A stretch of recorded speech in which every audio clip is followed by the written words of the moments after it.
कि कितनी सुंदर कथा आती है कुकरेश्वर महादेव की। 84 महादेव में एक महादेव हैं। काशी में जो विराजमान है कुकरेश्वर महादेव, उनकी भी बड़ी रोचक कथा है। आंध्र प्रदेश में जो कुकरेश्वर महादेव विराजमान है, उनकी भी बड़ी रोचक कथा है। इन कथाओं को निकालो कि शिवजी को भी कौन सा नाम मिला? मुर्गे का नाम, कुकरेश्वर महादेव।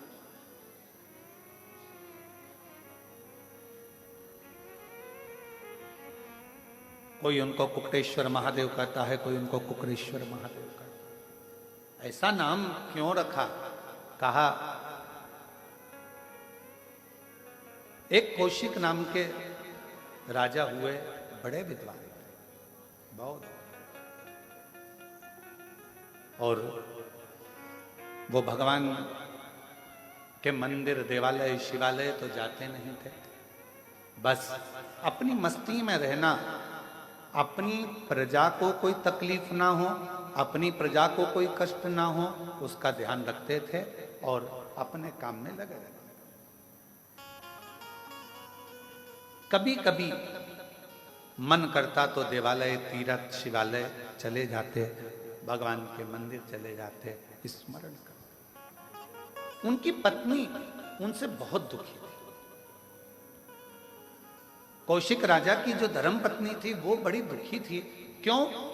क्योंकि जिस दिन से कौशिक राजा के साथ में उनका विवाह हुआ था, उस दिन से वो धर्म पत्नी ने अपने पति को शाम का सूरज ढलते ही, जैसे ही सूरज ढला और सुबह का सूरज उगा, तब तक उनका पति उनके पास में नहीं रहता। पूरी रात, जिस दिन से शादी कर कर आई थी, उस दिन से पति का दर्शन रात्रि के समय होता नहीं, केवल दिन में पति का दर्शन करती। सुबह से लेकर, सुबह का सूर्य उगेगा, उससे लेकर रात्रि का, शाम का सूर्य अस्त होगा, तब तक पति का दर्शन होता था। पर रात्रि के समय पर पति का दर्शन नहीं होता था। कौशिक राजा कहाँ चले जाता था मालूम नहीं पड़ता। पत्नी बड़ी दुखी थी। शादी को मेरे इतने साल हो गए, शादी हुए 25-30 साल हो गए, पर पति रात को कहाँ जाता है पता नहीं पड़ता, कहाँ गायब हो जाता है मालूम नहीं पड़ता। बड़ी दुखी थी, आंख में आंसू भर गए। इतने साल निकल गए और मेरा पति आखिर रात्रि को जाता कहाँ? अब चिंता तो व्यापी। और शंभो शरणे पड़ी, मांगूं घड़ी रे, दुख काटो,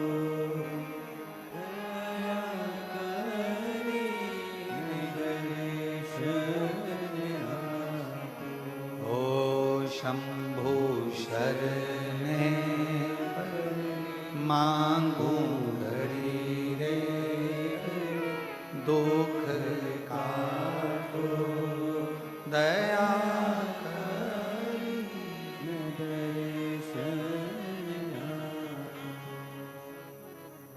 अब पत्नी के मन में ये प्रश्न करते करते करते करते शादी के 35 साल निकल गए, पर पति रात को कहाँ जाता है, कहाँ पहुंच जाता है, कहाँ गायब हो जाता है मालूम नहीं। समय निकला। आज 35 साल के बाद पत्नी का हृदय भीतर से रोया और आज मरने की प्लानिंग कर ली कि अब मुझे रहना नहीं है इस पति के साथ, मुझे अब इस पति के साथ नहीं रहना, जो 35 साल से रात्रि को ना जाने कहाँ गायब हो जाता है पता नहीं पड़ता। अब मैं इसके साथ नहीं रहूंगी। और हो सकता है कि आज का समय होता तो शायद तलाक ले लेती, पर पूर्व का समय था तो वो सीधे अपने प्राणों को त्यागने के लिए चली। पूर्व का समय, और प्राणों को त्यागने के लिए जैसे ही चली, बस जानकर एक कुएं में अपने प्राणों को, एक बावड़ी में अपने प्राणों को त्यागने ही वाली थी, इतनी देर में वहीं से गालव ऋषि निकल कर जा रहे। अब देखिएगा जरा, शंकर करुणा कैसी करता है, शिव कृपा कैसी करता है। जब जब व्यक्ति हारता है, जब जब व्यक्ति हारता है, और अगर उसने कभी जिंदगी में एक लोटा जल चढ़ाया होता है तो उसके हार के समय पर शिव खुद किसी ना किसी को भेज देते। शिव करुणा सागर किसी ना किसी को भेजते हैं। गालव ऋषि का आगमन हुआ और गुरु का काम क्या है? आप लोग शिव गुरु शिव महापुराण की कथा सुन रहे हो। गुरु का काम क्या है? दीप जलाना, प्रकाश करना। गुरु का काम है प्रकाश करना। और गुरु सर्वश्रेष्ठ गुरु का लक्षण क्या है? सर्वश्रेष्ठ गुरु वही होता है, एक राजा के महल में भी दीप लगाए तो एक गरीब की झोपड़ी में भी दीप लगाए तो समझना कि गुरु है। राजा के महल में भी जो दीपक से प्रकाश करता है और गरीब के झोपड़े में भी दीपक से प्रकाश करता है, वो गुरु होता है। पैसे वाला आया, दरवाजा खोल दिया। धनपति आया, दरवाजा खोल दिया। सत्तापति आया, दरवाजा खोल दिया। मालूम पड़ा कि वैभवपति से, धनपति और सत्तापति से तो मिलने की तमन्ना होती है, और कोई गरीबड़ा साधारण सा आ गया तो ठोकर मार कर चल दी है, धक्का देकर चल दी है। वो श्रेष्ठता नहीं, वो श्रेष्ठता नहीं।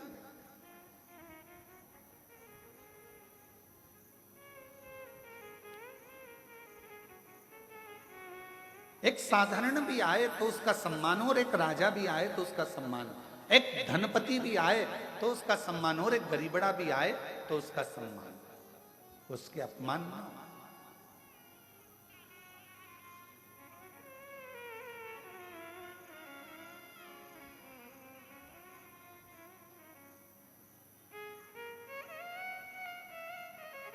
एक नम्रता के साथ में एक गुरु का सर्वश्रेष्ठ कर्तव्य, गुरु का सर्वश्रेष्ठ लक्षण ही यही है कि राजा के महल में भी दीपक से प्रकाश कर रहा है तो गरीब के घर में भी दीपक से प्रकाश करे, दोनों का।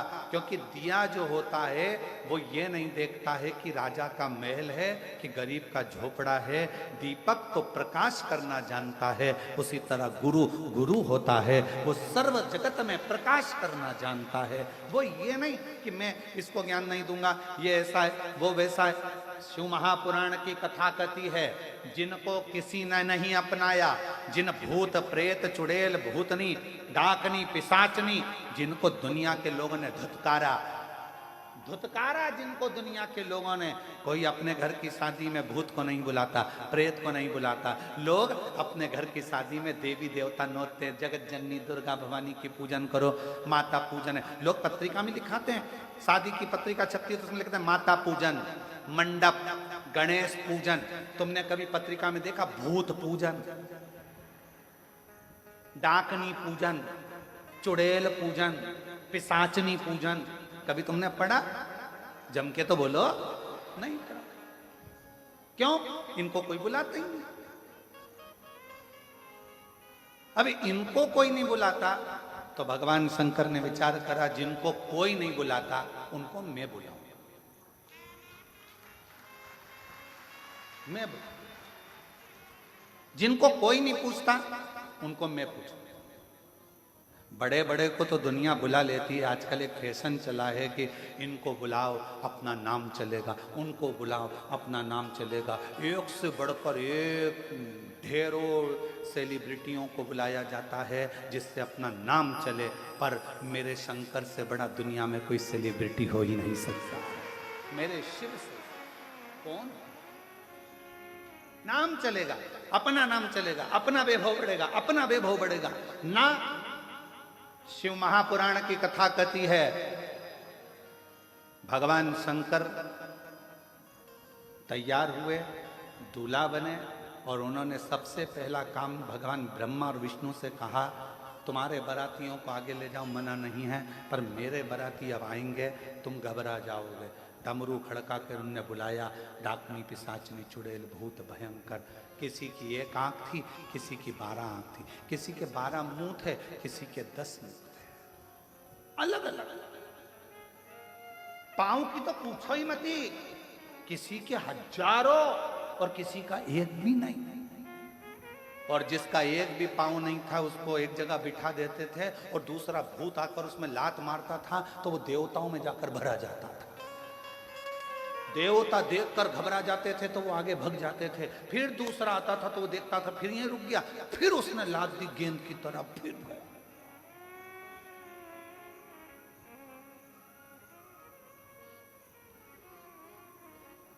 एक जगह पर भगवान शंकर का नंदी पहुंच गया और वो जो बिना पांव वाला भूत था वो बैठा था। शंकर जी ने उसको हंसकर पूछा, क्यों रे, क्या हो गया?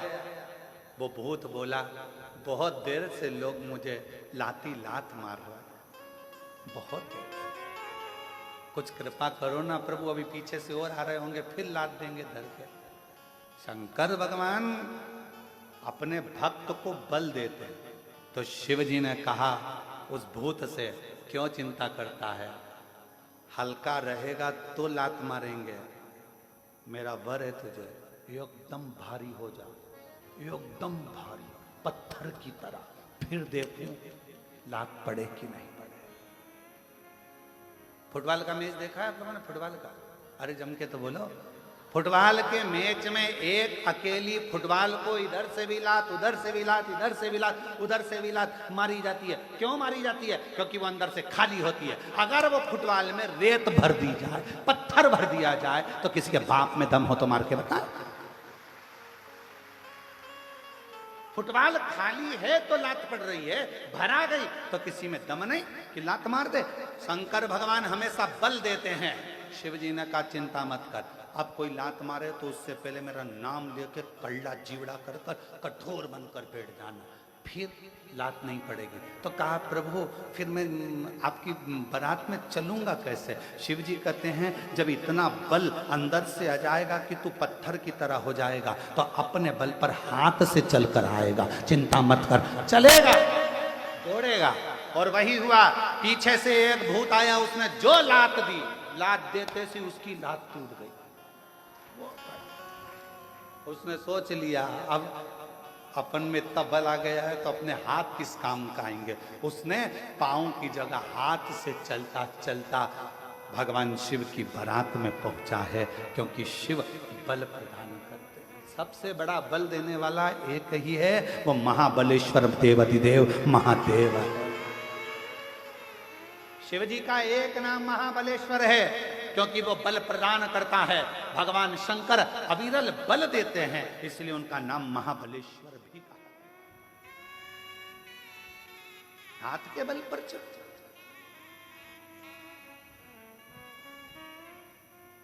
कई लोग बहुत रोते हैं, अब हमारा क्या होगा रे भगवान, अब हमारा क्या होगा रे भगवान।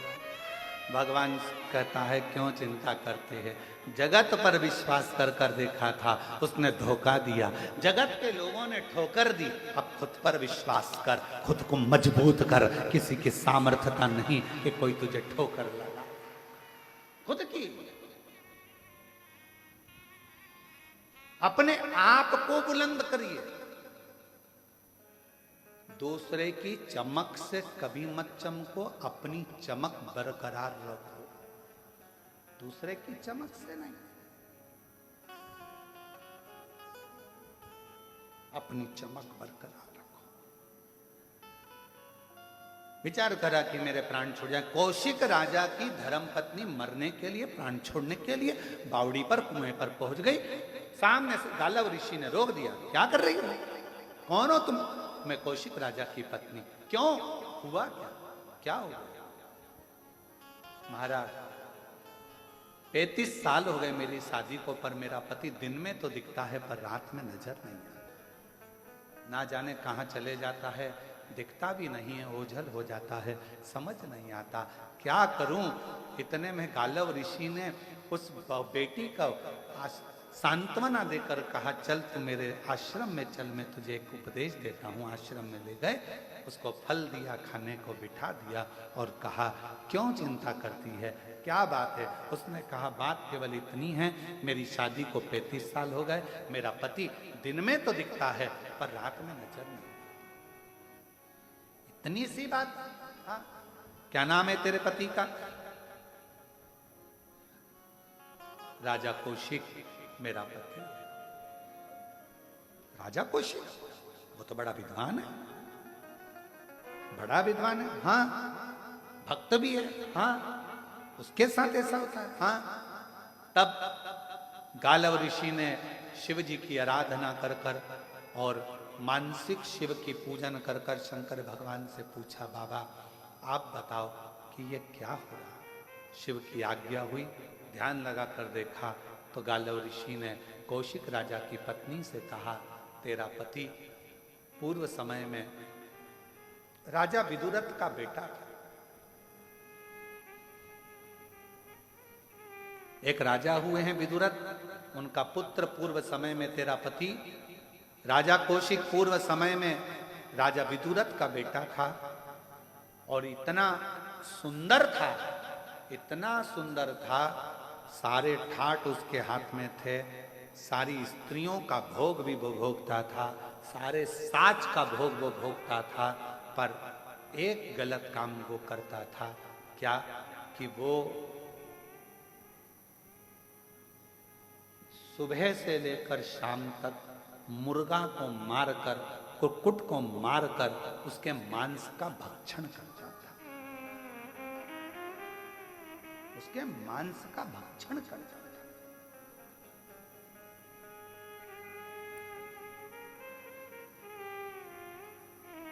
सारे कुक्कुट मारे जाने लगे।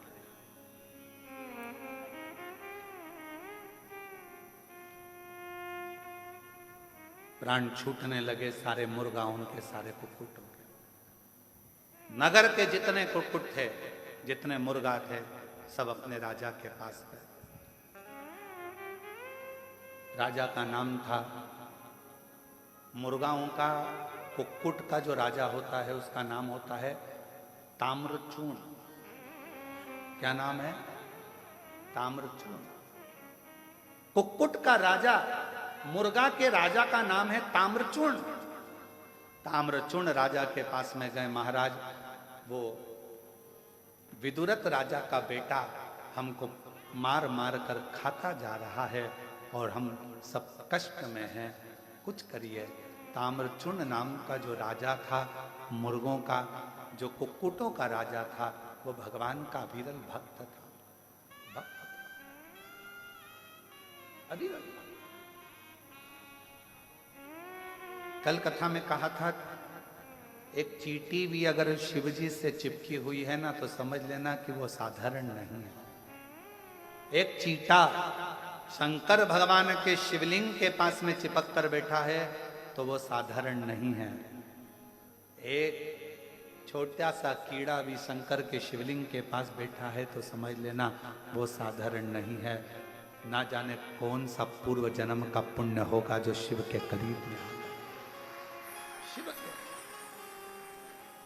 जितने भी शिव भक्त कुबेरेश्वर बाबा की धरा पर पहुंचते हैं, और अगर हम सीहोर में रहते हैं, कुबेरेश्वर बाबा के धाम में रहते हैं, तो हम इन भक्तों का दर्शन कहीं से भी एकांत से हम करते रहते हैं कि बड़े किस्मत वाले हैं जो बाबा के धाम में कंकर शंकर की भूमि पर आए हैं।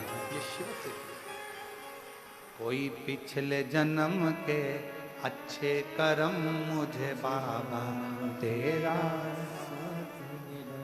कोई पिछले जन्म के अच्छे कर्म मुझे बाबा तेरा साथ मिला।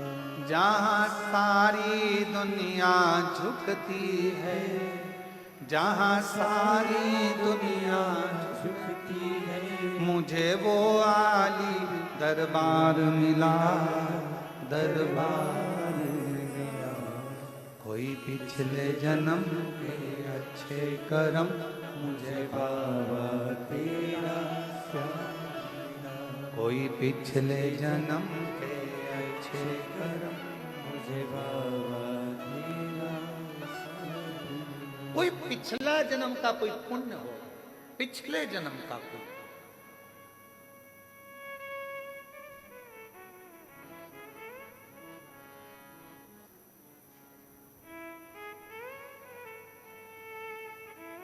और पिछले जन्म का कोई पुण्य होगा जो आप शंकर जी के इस कुबेरेश्वर धाम में आकर बैठे, कोई पिछले जन्म का पुण्य होगा जो आप शिव जी की कथा को सुन रहे हैं, कोई पिछले जन्म का हमारा पुण्य होगा जो शिव जी की कथा को बाँच रहे हैं, कोई पिछले जन्म का पुण्य होगा जो बाबा की इस पवित्र धरा का लाभ ले रहे हैं। ये पूर्व का सुख, आज का नहीं।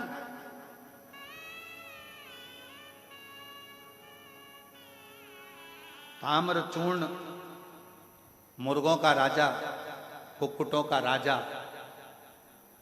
शिव जी का बड़ा भक्त था। कहा मुर्गा भी क्या शंकर का भक्त होता है? क्या मुर्गा भी शिव का भक्त? आंध्र प्रदेश के कुकुरेश्वर मंदिर में जाकर पूछना तो वहां बताया जाएगा कि गया सुर यज्ञ पूर्ण करे, उसके लिए भगवान शंकर मुर्गे का रूप रखकर कूक भर देते हैं, तो भगवान शंकर महाकुकरेश्वर महादेव के रूप में पूजा। कभी जाकर देखिए। कई लोग तो काशी में भी रहते हैं, तो काशी में भी भगवान शंकर के जो अविरल मंदिर हैं, बहुत मंदिर हैं काशी में छोटे छोटे, जिनका स्मरण लिंग पुराण में आता है, स्कंद पुराण में आता है, और सुंदर कथाओं का लाभ। आप जो कथा सुन रहे हैं, ये कथा भी स्कंद पुराण के काशी खंड के 53वें नंबर के अध्याय की है। और यही कथा अवंतिका खंड स्कंद पुराण में भी वर्णन करी गई। यही कथा। आप लाखों की संख्या में आए हो भगवान शिव की अविरल भक्ति को श्रवण करने के लिए। बस लोग कहते हैं सीहोर वाले महाराज जी ना जाने कहां से कथा बाजते हैं, ना जाने कहां से कथा बोलते हैं। तो सबसे निवेदन है, हम केवल शिव महापुराण ही नहीं, सारी पुराणों का सार लेकर जहाँ जहाँ से शिव को लिया जा सकता है, जहाँ जहाँ से मेरे ओघड़दानी से कुछ सीखा जा सकता हो, जहाँ से मेरे शंकर भगवान करुणा कर सकते हैं, वहाँ वहाँ से शिव की पवित्र कथा का लाभ आप तक पहुँचाने का प्रयास किया जाए। पूरा प्रयास ये करा जाता है कि शंकर जी की कथा आप तक पहुंचे। एक एक स्कंद पुराण हो, चाहे लिंग पुराण हो, चाहे नर्मदा पुराण हो, चाहे भविष्य पुराण हो, कुर्म पुराण हो, चाहे नारद पुराण हो, चाहे जो पुराण हो, वामन पुराण, वराह पुराण, जो पुराण, उसका सबका सार आप तक पहुंचे।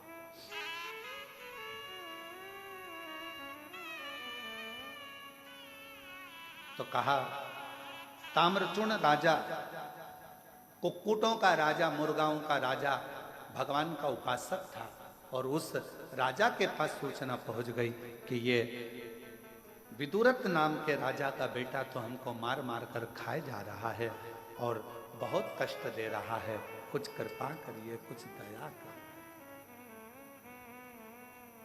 कुछ कृपा। गालव मुनि ने कहा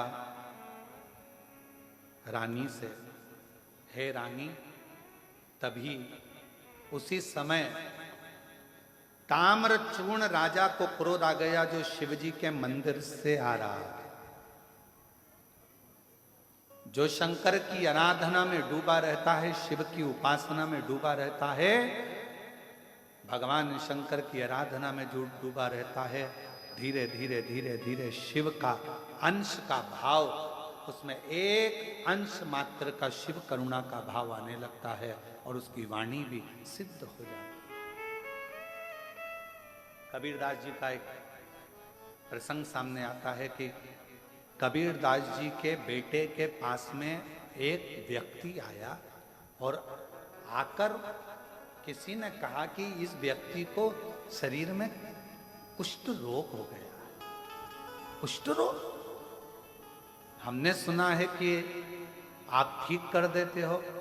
कबीरदास जी के बेटे ने कहा कोई बात नहीं। कबीरदास जी के बेटे ने 3 बार राम राम राम कहा और कहा जाओ तुम ठीक हो गए, और उसका रोग समाप्त हो गया। रोग समाप्त हो गया, कुष्ठ रोग मिट गया। कितनी बार राम राम बोला? जम के बोलो जरा। 3 बार राम राम बोला कुष्ठ रोग समाप्त हो गया, वो चले गया। थोड़ी देर बाद कबीरदास जी आए और कबीरा बाबा ने पूछा, बेटा क्या बात है, ये जो बाहर गया ये कौन था? कहा, इसके शरीर में कुष्ठ रोग हो गया था, बीमार था, आस लेकर आया था, इसलिए मैंने 3 बार राम राम राम राम कहकर उसका रोग समाप्त कर दिया। कबीरदास जी की आंख में जल झलक गया। कबीरा बाबा ने कहा अपने बेटे से, तुम्हारी भक्ति अभी प्रबल नहीं हुई है, तुम्हारा विश्वास अभी प्रबल नहीं हुआ, इसलिए तुम्हें 3 बार राम राम कहकर दुख मिटाना पड़ रहा है। जिस दिन तुम्हारा विश्वास और भक्ति प्रबल होगी, मुख से नाम नहीं निकलेगा, घट की जिभ्या में राम होगा और देख लोगे उतने में दुख कट जाएगा। केवल देखो और दुख कटे, समझ लेना कि तुम्हारा भगवान पर भरोसा बढ़ गया है। तुम्हारे देखने से, मात्र तुम्हारी दृष्टि से उसका दुख कटने लगा। केवल देखने से दुख कट रहा है, समझ लो कि तुम्हारा विश्वास उस इष्ट के प्रति, तुम्हारा भरोसा उस परमात्मा के प्रति और तुम्हारा सिद्धता उस मंत्र के प्रति बढ़ गई है। मंत्र, मेरी जीजियां, मेरे जीजाओं, मेरी बेटियां, बेटाओं, आप लोग कथा में आते हो, कुबेरेश्वर धाम आते हो, हम कहते हैं 108 बार श्री शिवाय नमस्तुभ्यम बोला करो। ये बोलने का इसलिए कहते हैं क्योंकि आपकी वाणी, आपका घट, आपकी जिह्वा, आपका मन, आपकी नेत्र, आपकी श्रवण शक्ति, आपकी वाणी पवित्र होती चली जाए और वो मंत्र आपकी घट के जिह्वा में ऐसा बैठ जाए। जब आप कुबेरेश्वर धाम से जाओ, कथा सुनने के बाद जाओ, तो आप जिसको देख लो उसकी जिंदगी सफल हो जाए, उसका दुख कट जाए, तो समझ लो कि जिंदगी का आनंद इसी को कहते हैं। कबीरदास जी ने अपने पुत्र से कहा, तुझे 3 बार राम राम कहना पड़ा, जरा विचार कर, मतलब तेरी सिद्धता पूर्ण नहीं हुई है, अभी सिद्ध कर। घट की जिह्वा में राम बैठा हो और मात्र दृष्टि दी जाए, एक बार देख लिया जाए, उतने में दुख कट जाए, तो समझ लो कि जीवन का आनंद दुख कट गया।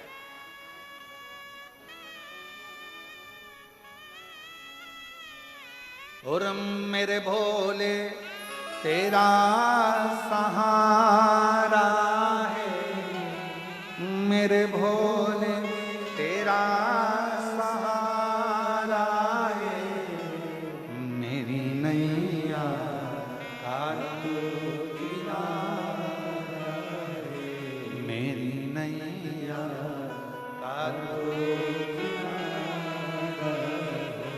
मेरे बाबा तुझे पुकारा है, मेरे बाबा तुझे पुकारा है, मेरी नैया का तू किनारा, मेरी नैया का तू किनारा। कोई शिव का भक्त, कबीरदास जी का पद याद रखना कि कबीरदास जी ने अपने बेटे से कहा था कि भगवान की ऐसी सिद्धता प्राप्त कर, ऐसा मंत्र जाप कर, ऐसा स्मरण कर कि बोलना भी नहीं पड़े और सामने देखा और उसको रोग मुक्त हो जाए, तकलीफ मिट जाए, कष्ट मिट जाए, मात्र देखने से।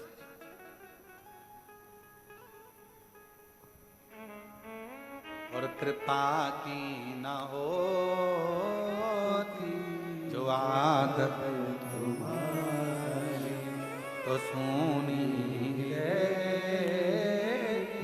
अदालत तुम्हारी। गरीबों के दिल में जगह तुम न पाते, तो किस दिल में होती इबादत तुम्हारी। आप केवल दृष्टि पड़े और सुख मिल जाए, भरोसा। अब कितना भरोसा करते हैं। कबीरा बाबा का वो पद याद रखना कि अपनी भक्ति के बल को इतना बढ़ाना, इतना बढ़ाना कि केवल दृष्टि पड़ जाए और जगत का कल्याण हो। केवल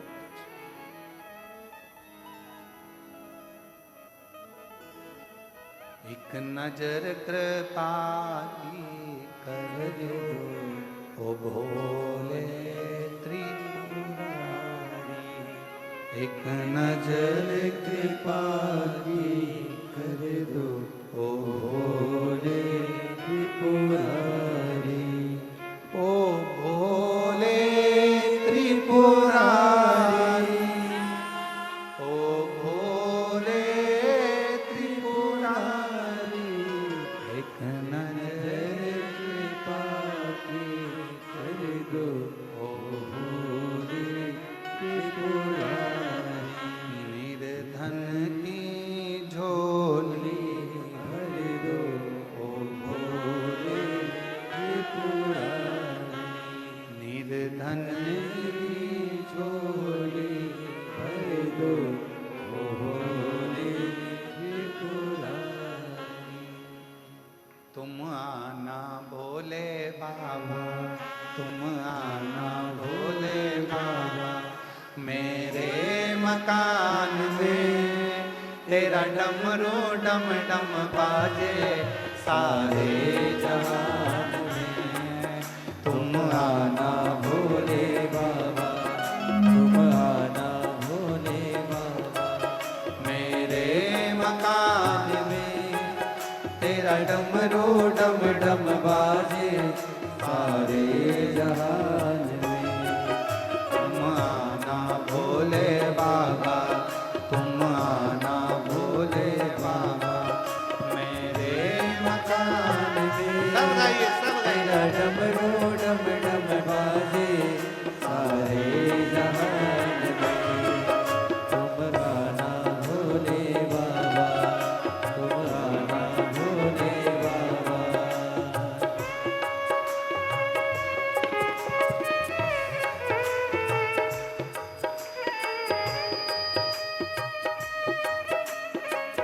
राधे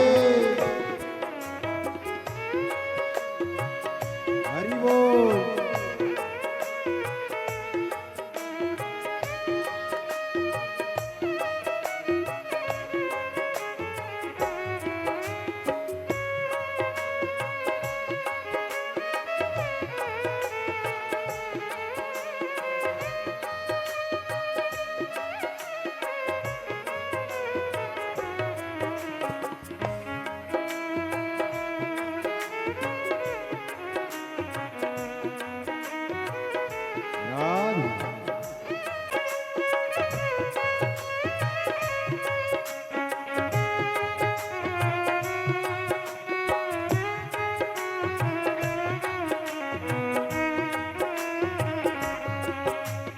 पार्वती को लाना, गणपति जी को लाना, मेरे मकान में तेरा डमरू डम डम बाजे सारे।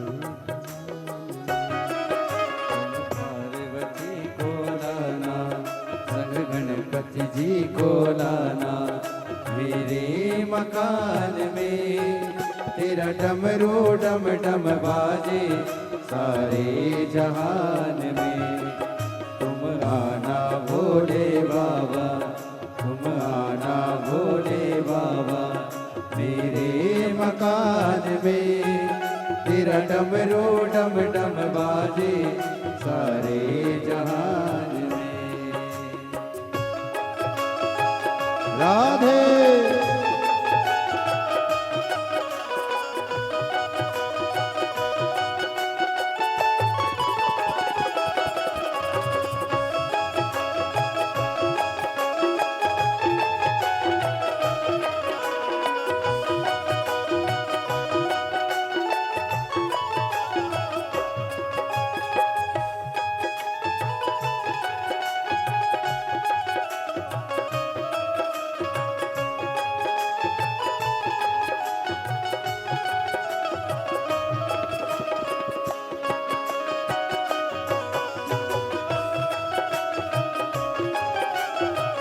राधे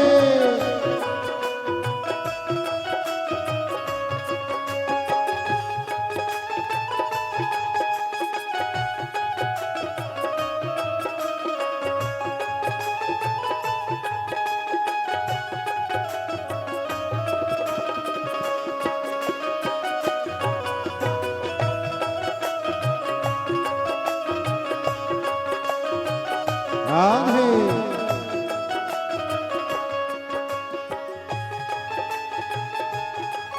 हरि बोल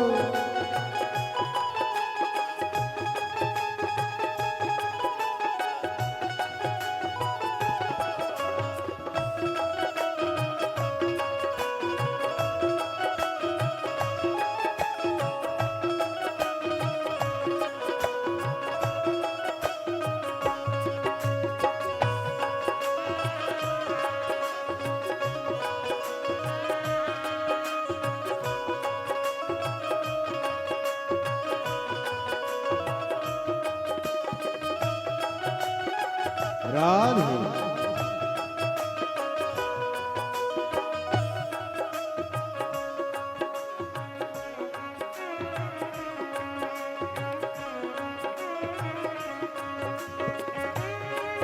राधे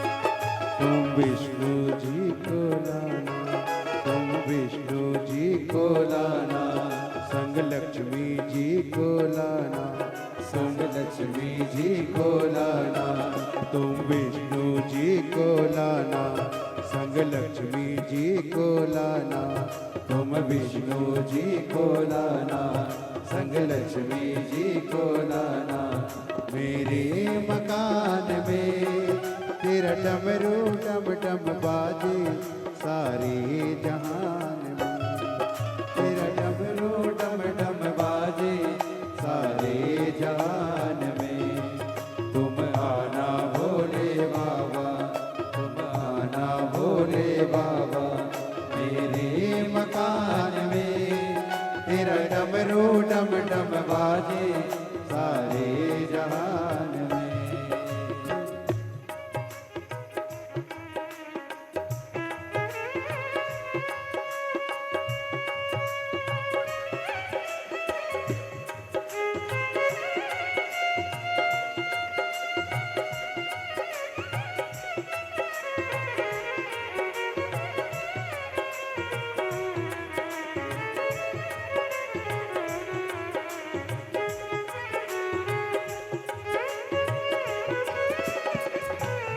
राधे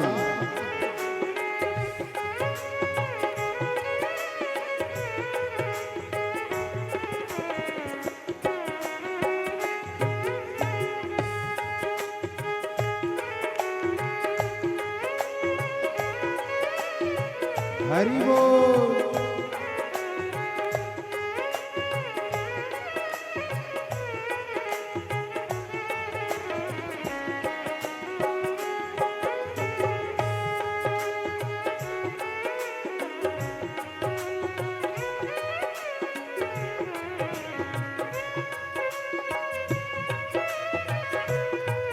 जय हो राधे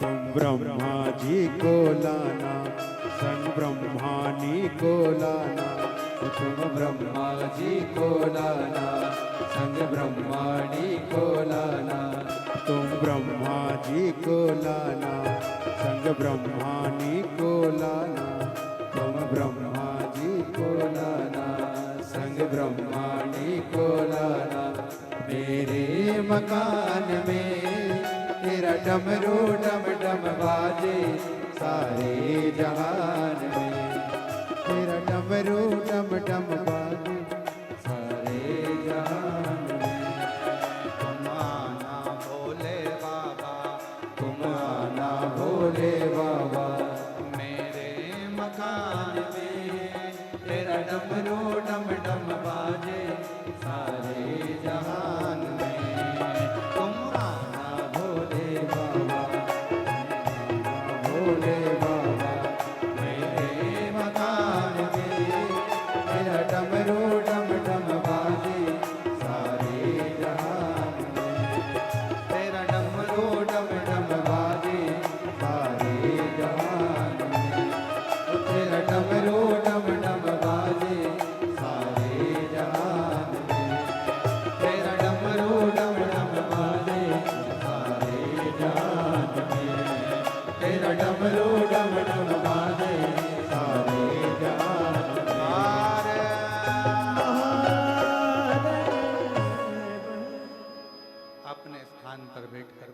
शिव जी से अपने मन का भाव कहिए, हृदय से प्रार्थना करिए, विनय करिए, निवेदन करिए।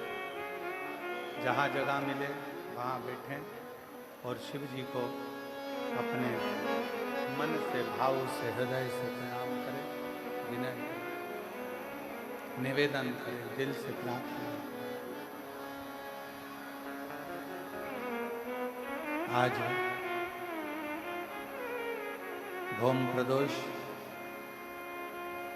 प्रदोष का दिन है, कथा की शिवरात्रि भी है और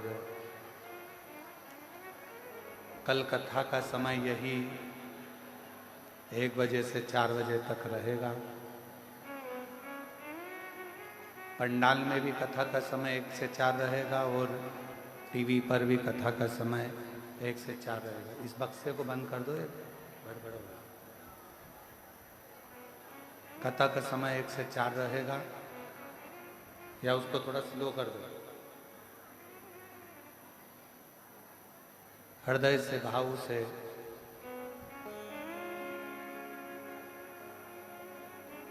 आज कथा का चतुर्थ दिवस है। कल कथा विराम की ओर जाएगी और 1 बजे से 4 बजे तक कल की कथा पंडाल में भी और टीवी पर भी रहेगी।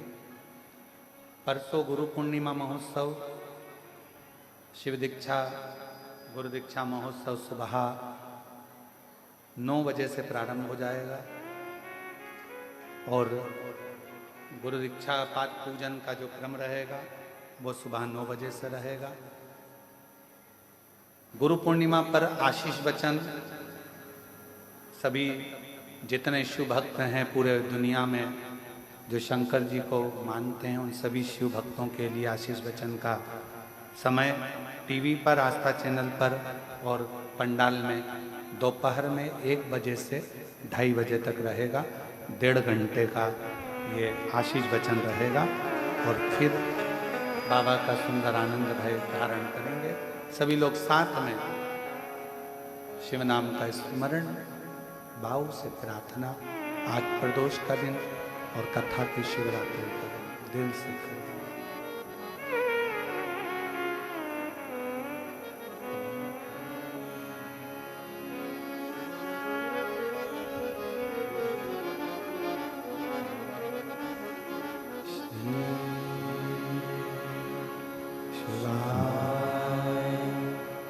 मंगल मंगल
बाबा देवदेव महादेव भगवान शिव ओगड़दानी त्रिकालदर्शी कैलाशी विनाशी भगवान शंकर की पवित्र कथा करें।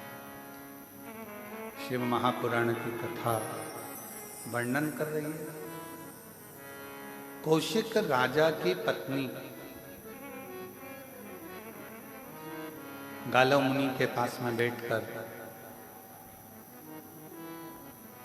अपने पति का पूर्व का वृतांत सुन रही है। तुम्हारा पति विदुरथ राजा का पुत्र था, कुक्कुट का शिकार करता था। इसको कम कर दे भाई, वो फट रहा है, उसका आवाज गड़बड़ हो रहा है।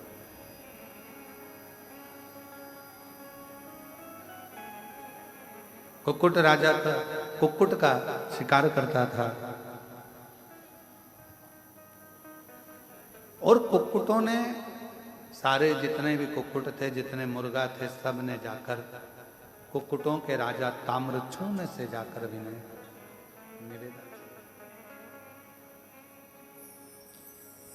ताम्रचूर्ण से कहा।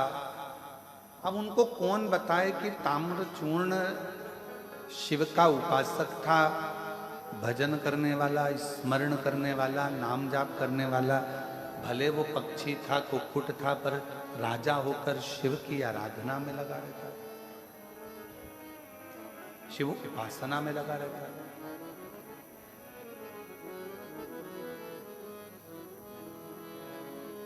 कुक्कुट का राजा ताम्रचूर्ण गया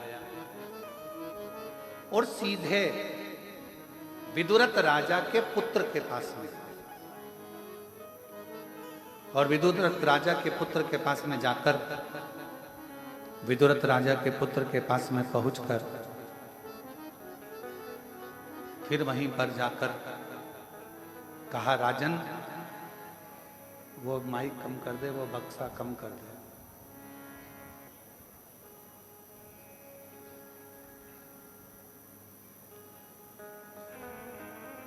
विदुरथ राजा के पुत्र के पास में जब ताम्रचूर्ण गया और ताम्रचूर्ण ने जाकर विदुरथ, ये ठीक है, ये गड़बड़ है। ताम्रचूर्ण ने जाकर विदुरथ राजा के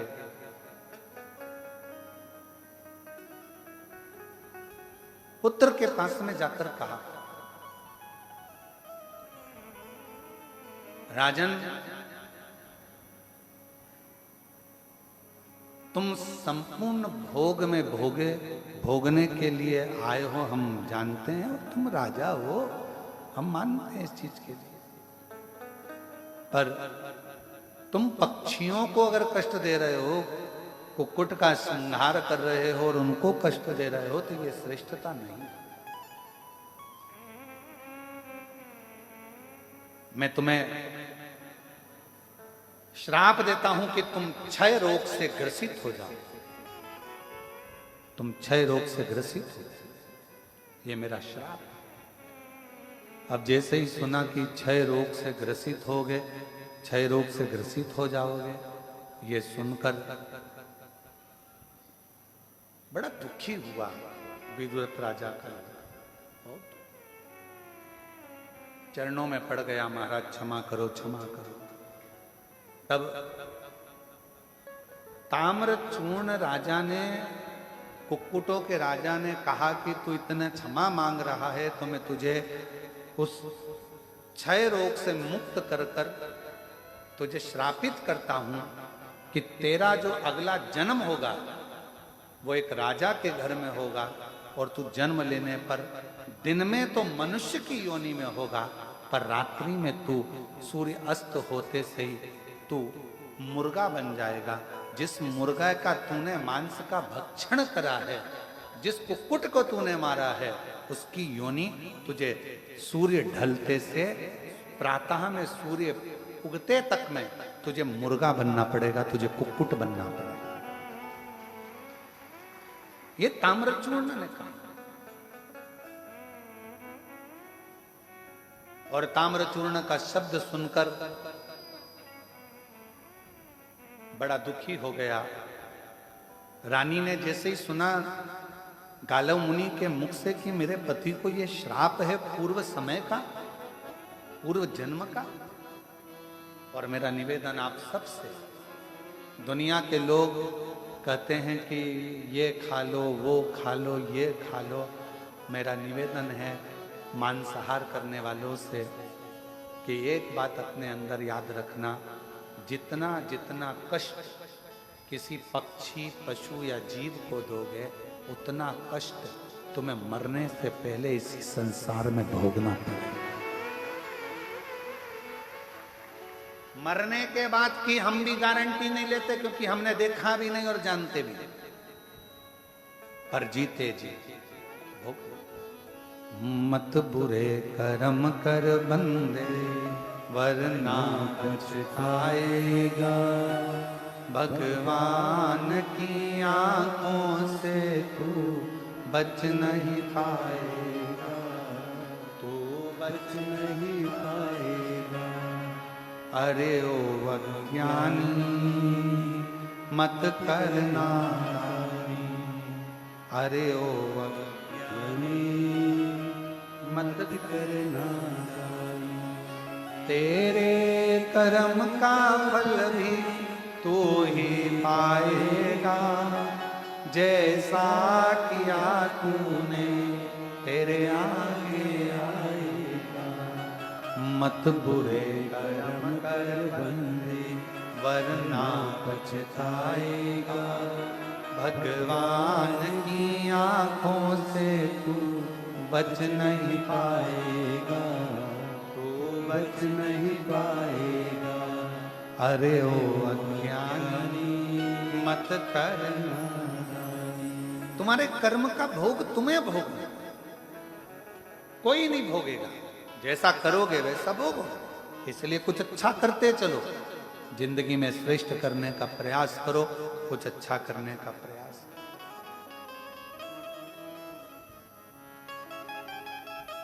अब रानी ने फिर हाथ जोड़कर प्रार्थना करा, गालव मुनि से कहा कि अब मेरे पति को इस योनि से मुक्ति कैसे मिले, वो मुर्गा ना बने, कुक्कुट ना बने, उससे मुक्ति कैसे? तो कहा उसका एक कारण,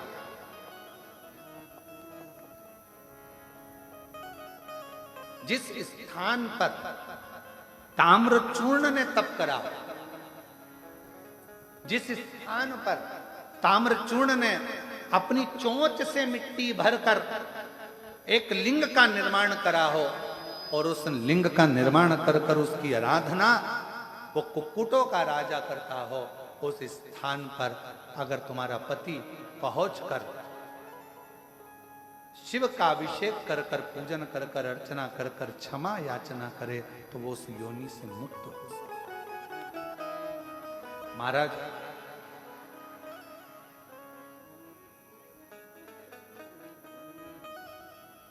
जिस कुक्कुटेश्वर महादेव जिसको कहते हैं, कुकुरेश्वर महादेव कहते हैं, उसका एक नाम और है स्कंद पुराण में, पक्षी योनि विमोचन महेश्वर। पक्षी योनि विमोचन महेश्वर, या पक्षी योनि विमोचन लिंग, इसके भी नाम से स्कंद पुराण में वर्णन आता है। स्कंद,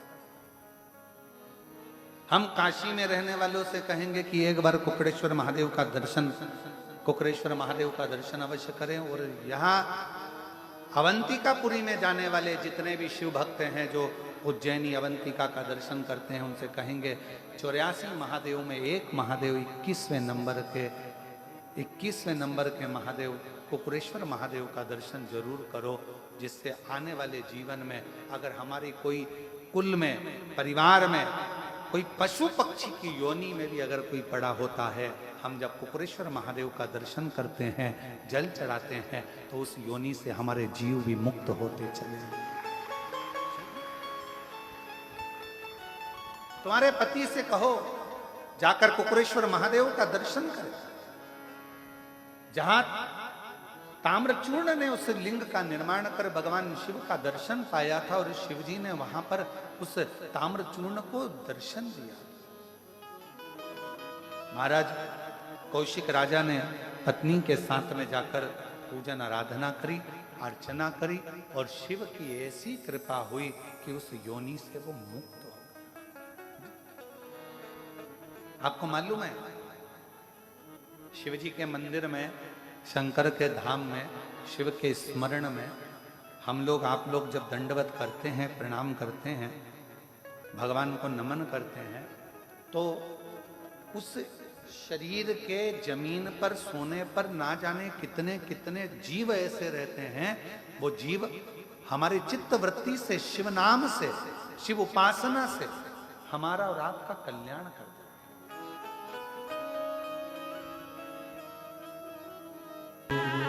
तेरी कृपा क्या है भरोसा, कब किस पर हो जाए, जरा सी हम पर कर दो, जरा सी हम पर कर। आप उसके आश्रित तो हो। और जब तक शिव पर शंकर भगवान से लगाव नहीं होगा और विश्वास नहीं होगा, तब तक शिव का दीदार, शंकर का दर्शन, शंकर का दर्शन, शिव का दीदार होना, शिव की करुणा होना कठिन, बहुत कठिन। शिव कथा कर रही है, भगवान शंकर का चरित्र कर रहा है, शिव महापुराण की कथा कर, शिव जी की आराधना कर।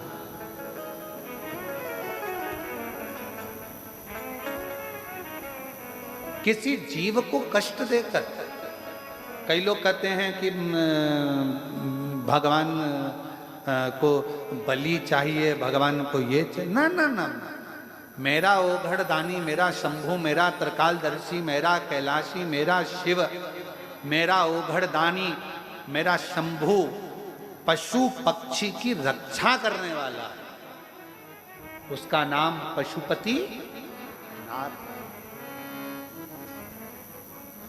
भगवान राम जी ने पशुपति व्रत किया, भगवान कृष्ण ने पशुपति व्रत किया, भगवान राम जी ने भी पशुपति अस्त्र को पाने के लिए पाशुपत व्रत किया, साधना करी, पाशुपत योग किया। 3 क्रम है, पाशुपत व्रत, पाशुपत योग और पाशुपत अस्त्र, 3। बड़ा सावधानी से सुनिएगा, इन तीनों का स्मरण आप करिए। तीनों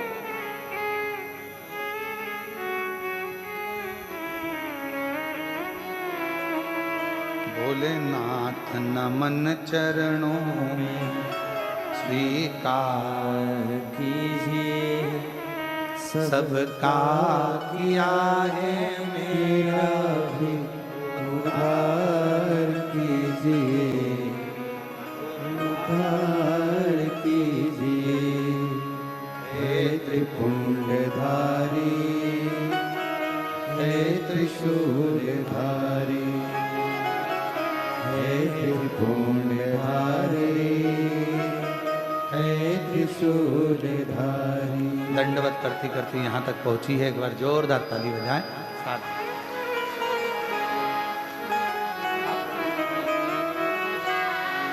शरणों में तेरे बाबा जी, पावन है चारों धाम। तेरी देव करते वंदना, तुझे पूजे हैं सीताराम। तेरी देव करते वंदना, तुझे पूजे सीताराम। हो जाए पूरी कामना, हो जाए पूरी कामना। उपकार कीजिए, सबका किया है मेरा भी उद्धार कीजिए, उद्धार कीजिए। हे त्रिपुण्यधारी, हे त्रिशूलधारी, हे त्रिपुण्यधारी, हे त्रिशूलधारी। आप उससे लगाव करो, और आप उस पर विश्वास। एक पशुपत्य व्रत है, एक पाशुपत्य अस्त्र है और एक पाशुपत्य योग। 3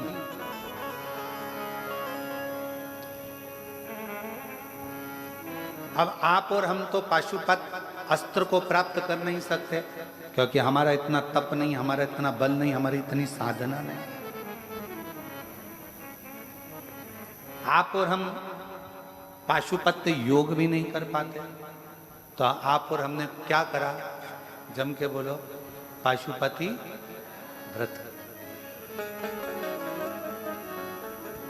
जिस व्रत के फल से भगवान राम जी के पास में पाशुपत्य अस्त्र आ जाता है, जिस व्रत के फल से भगवान कृष्ण के पास में पाशुपत्य अस्त्र आ जाता है, उसी तरह जिस पाशुपति व्रत के करने से उनको अस्त्र प्राप्त हो जाता है, वैसे ही पाशुपति व्रत करने से हमारे करीब में शिव आ जाता है, हमारी कामना पूर्ण हो जाती है।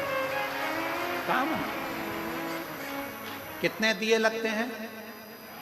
6 में से 5 दिए मंदिर में रखाएंगे, 6 हिस्से होंगे प्रसाद के 3। पहले याद रखना, मंदिर में सुबह जो पूजन की थाली लेकर जाओगे वही थाली शाम को जाएगी। पूजन का समय सुबह अभिषेक वगैरह बढ़िया करके आओ, शाम को वही थाली लेकर जाओ। प्रसाद एक पात्र में लेकर जाओ, उसके 3 हिस्से मंदिर के अंदर जाकर करो। दियों को 6 दियों को मंदिर में रखो, 5 दिए प्रज्वलित करो, 1 दिया बिना जला हुआ थाली में वापिस रखो। प्रसाद पूजन करने के बाद प्रसाद के 2 हिस्से मंदिर में छोड़ो, 1 हिस्सा लेकर थाली में आओ, बाबा से प्रार्थना करो, हम बहुत बड़े साधक उपासक नहीं है बाबा, तू कृपा करेगा तो कार्य सिद्ध होगा, तू कृपा। हम नहीं जानते, हमें कुछ नहीं आता, हम अनभिज्ञ हैं। और कोई तुमसे कहे कि तुम विद्वान हो, नहीं। कोई तुमसे कहे आप बहुत विद्वान हो, नहीं। हमसे कई बार न्यूज चैनलों में पूछा जाता है कि आप ना ना ना, हम तो इन सब के चरणों की धूल हैं। जितने भी संत महात्मा जोगी सन्यासी तपस्वी साधक उपासक इस भारत की भूमि पर जितने भी संत साधु ब्राह्मण, जो भी उपासक साधक व्रती नियम करने वाला, जो भी इस संसार में जितने ब्राह्मण, जितने तपस्वी संत महात्मा जो भी हैं, वो सब विद्वान हैं। उनके चरणों की धूल पंडित प्रदीप मिश्रा,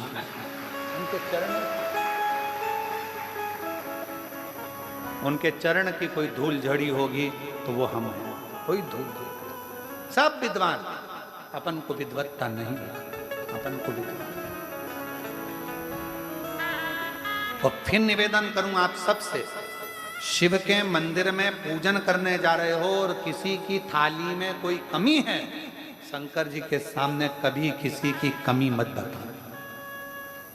कभी मत बताना कि बहन तुम्हारी थाली में ये कमी है, आज तो शिव जी को तुम्हें ऐसा चढ़ाना था, तुमने ये चढ़ाया चढ़ाया नहीं। तुम्हें शंकर भगवान को ऐसा करना था, तुमने ऐसा करा नहीं। नहीं, शिव जी की पूजन में अगर जल रह गया कोई बात नहीं, दूध रह गया कोई बात नहीं। शंकर भगवान की पूजन में कोई त्रुटि भी हो गई तो ये मत सोचना कि शंकर जी श्राप देंगे, क्योंकि बाप थोड़ी देर नाराज हो सकता है, पूरा समय नाराज नहीं रह सकता। वो पिता। कोई तुमसे कह दे तुमने ऐसा मंत्र बोल दिया, ये मंत्र गलत है, तुमने ऐसा कह दिया, तुम्हारा ये मंत्र गलत है, कह देना वो बाप है, सब समझता है। जब पक्षी की तोतरी भाषा समझ सकता है, मुर्गा बनता था कौशिक राजा, उसकी बात समझ सकता है। एक पक्षी दुखी था, उसकी बात समझ सकता है। हाथी ने आवाज लगाई, उसकी आवाज सुन सकता है। तो मैं जो बोलूंगी मेरा महादेव वो भी सुन सकता है, ये मुझे विश्वास। कोई कहे तुमने पूजन में ये गलती कर दी, तुमने पूजन में ये त्रुटि कर दी, कोई दुनिया का व्यक्ति बता दे कि तुम्हारी पूजन में गलती हुई है इसलिए तुम्हें भोगना पड़ रहा है, तो संसार में समझ लेना कि आपके बराबर दुनिया में कोई मूर्ख नहीं हो सकता। क्योंकि भगवान की पूजा से भगवान अगर पूजन गलत भी हो जाए तो कभी भगवान श्राप नहीं देता, और पूजन में त्रुटि हो जाए तो भगवान कभी बद्दुआ नहीं देता। आप पुत्र हो, संतान हो, उसकी औलाद हो। आज के जमाने के नवयुवक लड़का लड़कियों को, आज के जमाने के नवयुवक बेटा बेटियों को बहुत डराया जाता है। भगवान की ये पूजन में गलती हो जाएगी तो श्राप मिलेगा, ऐसी हो जाएगी तो गलत हो जाएगा तो श्राप मिलेगा, एकादशी का व्रत ऐसे नहीं करोगे तो श्राप मिलेगा, प्रदोष का व्रत ऐसे नहीं करोगे तो श्राप मिलेगा, शिवरात्रि ऐसे नहीं करोगे तो श्राप मिलेगा। ना ना ना ना, अलमस्त जियो, बस किसी को दुख मत दो, किसी को तकलीफ मत दो, किसी को कष्ट मत दो, और दिल से शिव नाम लेते चलो, बाबा उद्धार कर देगा। पाप और पुण्य से ऐसा बोलना, ऐसा बोलना, तुमने ये मंत्र गलत बोल दिया, तुमने वो मंत्र गलत बोल दिया, तुमने पूजन गलत।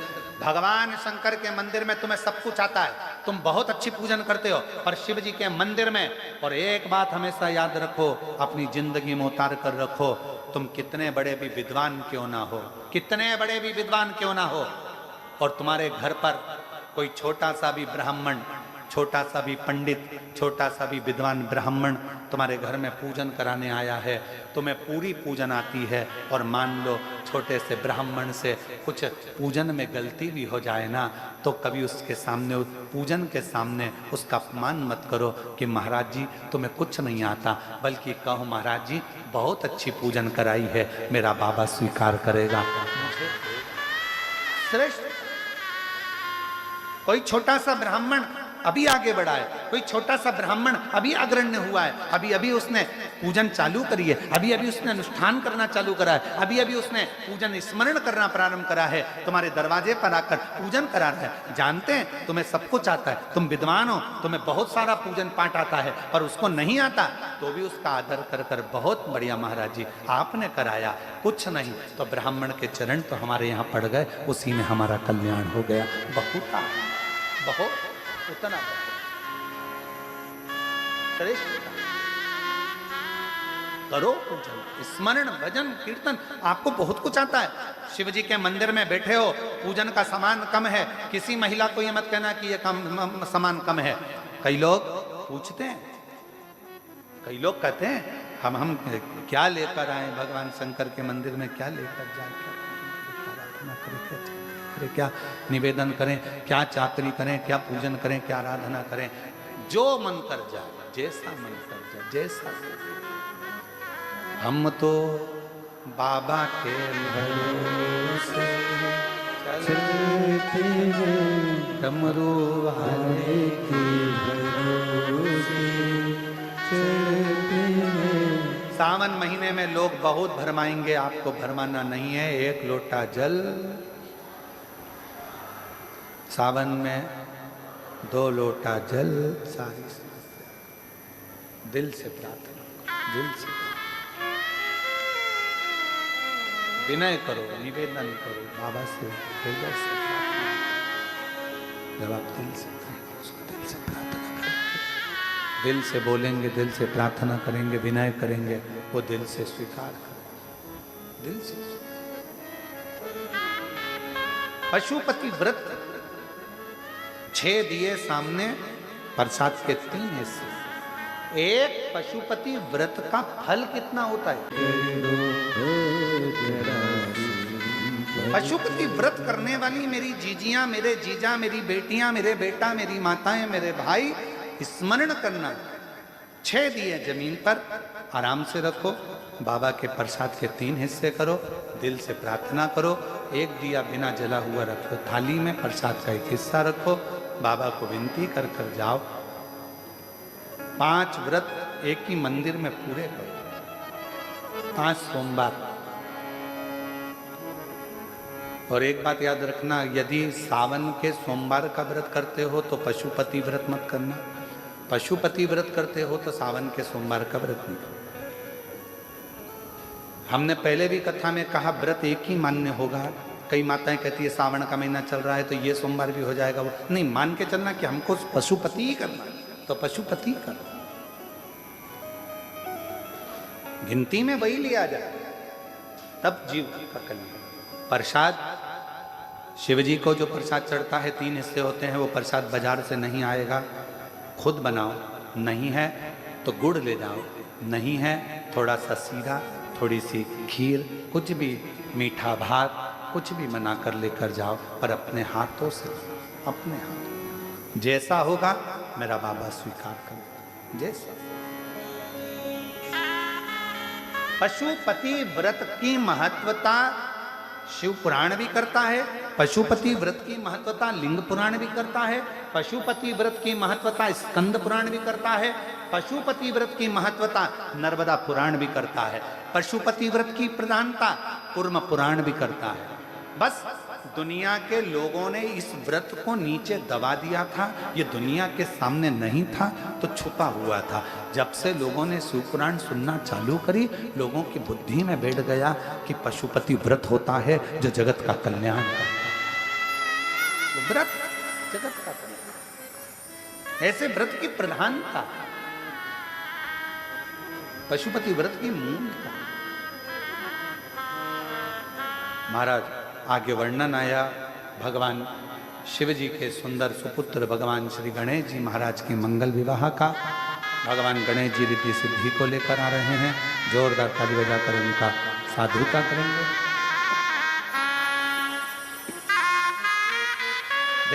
रिद्धि सिद्धि गणेश जी के गले में जयमाला पहना रही हैं, जोरदार ताली बजाएं। फिर गणेश जी महाराज रिद्धि सिद्धि के गले में जयमाला दे रहे हैं, जोरदार ताली बजाकर स्वागत करें बड़े आनंद के साथ। हर हर दर्शन करें और अपने जीवन को धन्य बनाएं। श्री शिवाय नमस्ते।